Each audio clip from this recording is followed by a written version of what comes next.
Hello friends, मैं Dinesh Kumar Pandey fitter theory class में आपका स्वागत करता हूं। आज का हमारा टॉपिक टेम्पलेट और गेज के ऊपर है। तो चलिए शुरू करते हैं आज के टॉपिक के बारे में। टेम्पलेट के बारे में आप सभी लोग पहले से जानते हैं। टेम्पलेट आकृति या फॉर्म टेम्पलेट अनुरूप स्टील से बने होते हैं। किससे बने होते हैं? स्टील से बने होते हैं। हमको जो प्रोफाइल, जो भी हम जॉब बनाते हैं या जो भी हम काम कर रहे हैं, उसकी अगर हमको सत्यता की जांच करनी है तो हम इन टेम्पलेटों का उपयोग करते हैं। जिसे हम प्रोफाइल गेज भी कह सकते हैं। टेम्पलेट को हम क्या कह सकते हैं?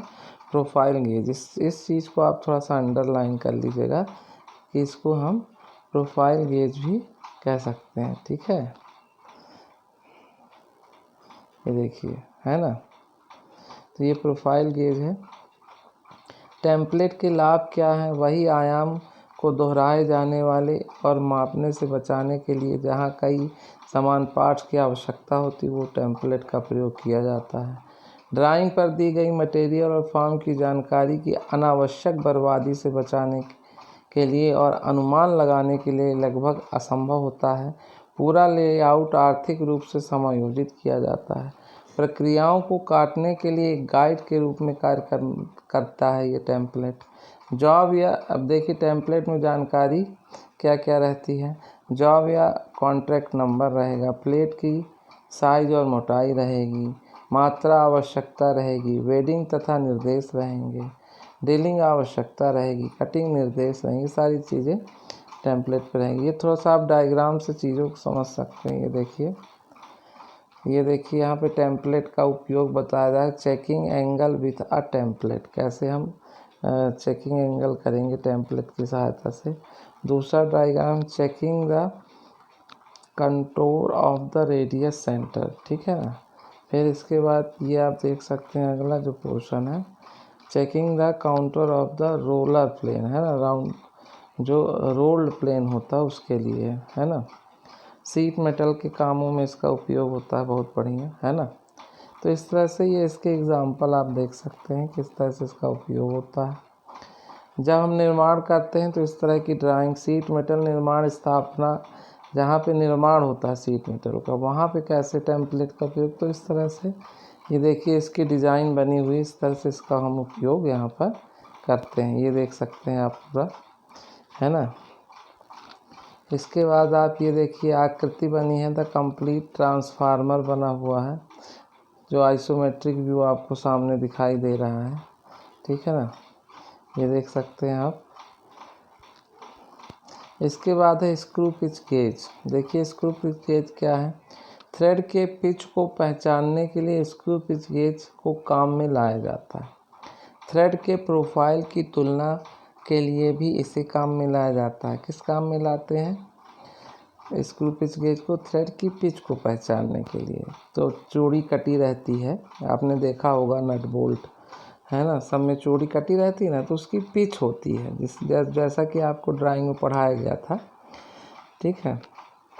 एक सेट के रूप में असेंबल किए गए कई ब्लेड के साथ पिच गेज प्राप्त होता है।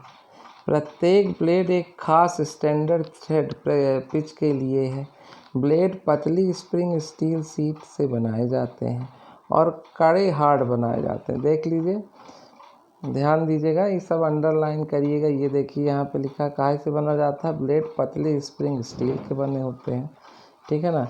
कुछ स्क्रू पिच गेज सेट में British standard thread, BSW, BSF इत्यादि से चेक करने के लिए ब्लेड का एक छोर पर होता है। मेट्रिक साइज के होते हैं। ठीक है ना। प्रत्येक ब्लेड में थ्रेड की प्रोफाइल 25 mm से 30 mm कटा है। ब्लेड का पिच प्रत्येक ब्लेड में अंकित है। केस पर पिचों के स्टैंडर्ड और रेंज अंकित हैं। स्क्रू पिच गेज को काम में लाते समय यह सही चेकिंग पाने के लिए ब्लेड की पूरी लंबाई पर थ्रेड हमको लगाना चाहिए। देख सकते हैं आपके सामने स्क्रू पिच गेज का ये डायग्राम आपके सामने दिया हुआ है। साधारण एवं सामान्य कार्यशाला गेज। देखिए, ये देखिए यहाँ पे और भी गेज दिए हुए हैं आपके सामने, है ना। जैसे कि है रेडियस व फिलेट गेज। देखिए यहाँ radius fillet gauge component job के किनारों अथवा टू स्टेप के जंक्शन कर्व बनाया जाता है, जिन्हें प्रायः रेडियस अथवा फिलेट गेज कहते हैं। आमतौर पर रेडियस के आकार एवं रेडियस ड्राइंग पर दिखाया जाता है। ऐसे गेज जिनका उपयोग, अच्छा ये देखिए अलग है, यहाँ से हमारे अलग रेडियस गेज यहाँ से नीचे से चालू हो जाएगा। ये फिलेट गेज का यहाँ पे उपयोग दिखाया गया, स्क्रू पिच गेज का, स्क्रू पिच गेज का उपयोग आप देख लें। देखिए किस तरह से आपको पूरी लगा, ये देखिए थ्रेड कटे हुए हैं, यहाँ पे दर्शाया गया है कि कैसे हम एक्सटर्नल थ्रेड और इंटरनल थ्रेड में इसकी पिच को नापते हैं, ठीक है ना, स्क्रू पिच गेज के ज़रिए। अब इसके बाद जो हमारा अगला टॉपिक है वो है रेडियस एवं फिलेट गेज। इसमें क्या है देखिए, हमने क्या बताया इस पर कि रेडियस गेज में इस गेज का उपयोग जो होता है डायमीटर के किनारों पर रेडियस को चेक करने के लिए किया जाता है, जिसे उसे हम फिलेट कहते हैं। एवं फिलेट को चेक करने के लिए जिस गेज का उपयोग करते हैं उसे हम फिलेट गेज कहते हैं, ठीक है ना। चीज़ों को आपको समझ में आ रहा हो कैसे ये है। ये देखिए फिगर नंबर 1 है, इन्हें हार्डेंड शीट मेटल का परिशुद्ध रेडियस का बनाया जाता है ना। इसका बनता है, आप देख लें, अंडरलाइन कर लें, हार्डेंड शीट मेटल के परिशुद्ध रेडियस का बनाया जाता है, ठीक है ना। इसका उपयोग कंपोनेंट पर रेडियस को रेडियस गेज की सहायता से तुलना करके चेक किया जाता है। पहली आकृति में जॉब के बाह्य रेडियस को रेडियस गेज से चेक करने के लिए उपयोग में दिखाया गया है। दूसरी आकृति में आंतरिक कंपोनेंट में बने हुए फिलेट को फिलेट गेज से चेक करते हुए दिखाया गया है। ये देख सकते हैं आपके सामने दोनों आकृतियाँ बनी हुई हैं, है ना। किसी जॉब के किनारे को रेडियस को जो किसी आकृति के अनुसार फाइल किया जाता है, त्रिज्या की जांच इस तरह से हम करते हैं रेडियस गेज के माध्यम से। देख लीजिए ध्यान से, है ना। आप लोग मैकेनिकल के हैं, फिटर के हैं, तो ये सब चीज़ें जानना बहुत आवश्यक है। मिलिंग कटर द्वारा बनाए गए रेडियस गेज को चेक करना, ये देख सकते हैं इस तरह से। फिर रेडियस एवं फिलेट गेज कई ब्लेड के सेट में उपलब्ध होते हैं, जिन्हें हम उपयोग इस तरह से करेंगे। कुछ सेट प्रत्येक ब्लेड में रेडियस एवं फिलेट दोनों को चेक करने का प्रावधान है, ये एक्सटर्नल दिया है, इंटरनल दिया हुआ है। एवं कुछ सेट में रेडियस एवं फिलेट चेक करने के लिए अलग अलग सेट के ब्लेड का प्रावधान है। ये देखिए यहाँ इंटरनल एक्सटर्नल अलग अलग दिया हुआ है, ठीक है। प्रत्येक ब्लेड को होल्डर से अलग अलग घुमाया जाता है एवं इनका साइज ब्लेड पर अंकित होता है। फिलेट गेज रेडियस एवं फिलेट को चेक करने के लिए सेट में उपलब्ध होते हैं।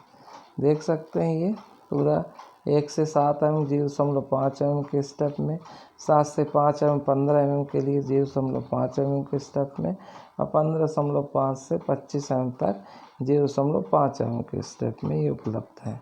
अलग अलग गेज भी उपलब्ध होते हैं। इसमें प्राय प्रत्येक गेज में आंतरिक व बाह्य रेडियस होता है एवं यह 1 से 100 mm में 1 mm के स्टेप में बनाए जाते हैं। रेडियस गेज का उपयोग करने के पहले यह चेक कर लें कि यह साफ हो एवं टूटा हुआ ना हो।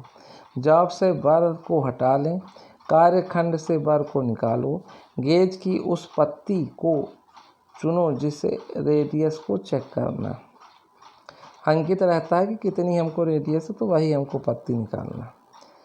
फिगर आपको 10 नंबर में दिखाया है कि फिलेट का रेडियस एवं बाह्य रेडियस गेज से कम है। रेडियस के परिमाप चेक करने के लिए छोटे गेज से हम उसकी जांच कर रहे हैं, ठीक है ना। त्रिज्या का आयाम निर्धारित करने के लिए छोटे गेज का इस्तेमाल कीजिए। यदि आप रेडियस के परिमाप चेक करना चाहते हैं तो बड़े गेज की जांच करें, ठीक है। अगर आप त्रिज्या आयाम का पता करना है तब बड़े गेज से कोशिश कीजिए। फिलर गेज एवं इसका प्रयोग। फिलर गेज में कई हार्डेंड एवं टेम्पर स्टील के अलग अलग मोटाई के ब्लेड होते हैं, जो कि स्टील केस में लगे होते हैं। प्रत्येक पत्तियों में उनकी मोटाई अंकित होती है। ये देख सकते हैं मोटाई अंकित है आपके सामने, ये देखिए फिलर गेज में, है ना। ये इस तरह से ये सारी मोटाइयाँ अलग अलग आपको अंकित दिखाई दे रही हैं, ठीक है ना। फिर इसके बाद अगला जो है वो है BIS सेट। भारतीय मानक के अनुसार फिलर गेज के 4 सेट होते हैं जो कि ब्लेड की संख्या के अनुसार एवं उसकी मोटाई के अनुसार अलग अलग होते हैं। न्यूनतम 0.03 mm से 1 mm तक 0.01 mm के स्टेप में आमतौर पर यह ब्लेड की लंबाई 100 mm होती है। उदाहरण के लिए कि सेट नंबर 4 में भारतीय मानक के अनुसार 13 ब्लेड अलग अलग मोटाई के हैं जो निम्न प्रकार से। ये देख सकते हैं आप, इसको ध्यान से पढ़ेंगे, है ना, वीडियो को रोककर, तो आपको दिखेगा। फिलर गेज के साइज को ध्यानपूर्वक चुना जाता है जिससे न्यूनतम पत्तियों के सेट में अधिकतम परिमाप की संख्या को बनाया जा सके। जिस आयाम को टेस्ट किया जाना है उसकी मोटाई उपयोग की पत्तियों के बराबर होती है। यदि पत्तियों को निकालते समय हल्का खिंचाव का अनुभव होता है, इस प्रकार के गेज उपयोग करते समय अच्छे अनुभव की आवश्यकता होती है। फिलर गेज का उपयोग क्या है? मैटिंग पार्ट के मध्य की दूरी को ज्ञात करना, स्पार्क प्लग के गैप को सेट करना एवं जांचना, जॉब की मशीनिंग करने के लिए फिक्सचर एवं कटर टूल के बीच निकासी सेट करना, बियरिंग क्लियरेंस की जांच करना एवं मापना। तो इस तरह से बहुत सारे इनके उद्देश्य होते हैं, आप डायग्राम के माध्यम से इसको समझ सकते हैं। फिर अगला आता है ड्रिल गेज। ड्रिल गेज एक आयताकार अथवा वर्गाकार धातु का टुकड़ा होता है जिसमें कई अलग अलग व्यास के आकार के छिद्र होते हैं। होल का आकार प्रत्येक होल के पास उत्कीर्ण होता है। नंबर ड्रिल एवं अक्षर ड्रिल सीरीज में ड्रिल का व्यास संबंधित ड्रिल गेज से मापा जाता है। ये देख सकते हैं, ये ड्रिल गेज अलग अलग आकार के हैं, ठीक है ना। Drill point grinding gauge. Drill point grinding gauge में 118 डिग्री का कोण होता है। 118 डिग्री का कोण, ध्यान रखिएगा, ये सब इम्पोर्टेंट चीज़ें हैं, है ना, कितने डिग्री का कोण होता है क्या है, ठीक है ना। पर 5 के अंकांकन की लंबाई नापने के लिए अंकित होते हैं। इस पद्धति में यह टूल 1/32 इंच के अंकांकन से अंकित होता है। कितने? 1/32 इंच, ठीक है ना। इसमें स्टील रूल पर एक स्लाइडिंग हेड होता है। इस हेड को नर्ल नट की सहायता से, है ना, रूल पर पोजीशन अथवा क्लैंप किया जा सकता है। इस गेज का उपयोग ट्विस्ट ड्रिल को हाथ द्वारा रिशार्पनिंग करने के बाद उसके 118 डिग्री के कोण को चेक करने के लिए किया जाता है। Centre gauge. Centre gauge hardened एवं टेम्पर्ड स्प्रिंग स्टील का बना होता है जिसका मुख्यतः उपयोग single point thread cutting tool को ग्राइंड अथवा सेट करने के लिए किया जाता है। इस गेज में थ्रेड पर इंच चेक करने के लिए अंकन बने रहते हैं। कुछ गेज में एक टेबल भी होता है जिसमें विभिन्न प्रकार के थ्रेड का डबल डेप्थ दिया जाता है एवं इसका उपयोग ग्राउंड ले सेंटर में इंक्लाइंड को 60 डिग्री को चेक करने के लिए किया जाता है सेंटर गेज में, ठीक है ना।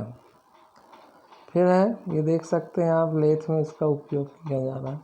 आंतरिक थ्रेड को काटने के लिए कटिंग टूल को सेंटर गेज एवं स्टील रूल की सहायता से सेट किया जाता है। ये देखिए, इंटरनल अगर हमको थ्रेड काटना है तो इस तरह से हमको सेटिंग करनी पड़ेगी। जब टेपर्ड थ्रेड काटा जाता है दो सेंटर गेज का उपयोग कटिंग टूल स्क्वायर को वर्कपीस के एक्सिस के साथ सेट कर दिया जाता है। ये देख सकते हैं, इस तरह से इसकी सेटिंग होगी। ध्यान से देखेंगे तो आपको चीज़ें समझ में आएंगी, ठीक है। Acme thread. Thread cutting tool को ग्राइंड करते समय इस गेज का उपयोग करते हैं एवं टूल स्क्वायर को वर्क के साथ सेट करने में भी इसका उपयोग किया जाता है। ये देख लीजिए आप फिगर नंबर 20 में, ठीक है। फिर है, गेज के किनारों पर जो नॉच होती है उनका उपयोग एक्मे थ्रेड के टूल पॉइंट के सही चौड़ाई को चेक करने में होता है। यह हार्डेंड स्प्रिंग स्टील का बना होता है। किसका बना होता है? हार्डेंड स्प्रिंग स्टील का। इसी प्रकार मीट्रिक प्रणाली में भी यह गेज उपलब्ध होते हैं। स्टैंडर्ड वायर गेज, इसका उपयोग किसी वायर के साइज को मापने में होता है एवं किसी सीट की मोटाई नापने में भी इसका प्रयोग होता है। ठीक है ना, दोनों काम में हम इसका उपयोग करते हैं स्टैंडर्ड वायर गेज का। आकृति आपको याद ही है। ठीक है ना। मानकीकृत वायर गेज एवं वृत्तीय धातु की डिस्क होती है जिसकी परिधि पर घटते बढ़ते क्रम में होल एवं स्लॉट होते हैं। प्रत्येक स्लॉट के साइज से संबंधित एक गेज नंबर होता है जो कि होल के पास लिखा होता है। गेज नंबर एक गोल वायर के व्यास को प्रदर्शित करता है। जैसे जैसे गेज नंबर बढ़ता है 0 से 36 व्यास का आकार घटता चला जाता है। सीट मेटल की मोटाई एवं वायर का व्यास विभिन्न गेज नंबर को प्रदर्शित करता है। देख सकते हैं आप यहाँ पे भी डायग्राम को, अगर आप देखना चाहें ध्यान से, ये 30 नंबर, ये 29 नंबर, ये 28, 27, 26, ये देख सकते हैं इस तरह से इस पर नंबरिंग दी हुई है।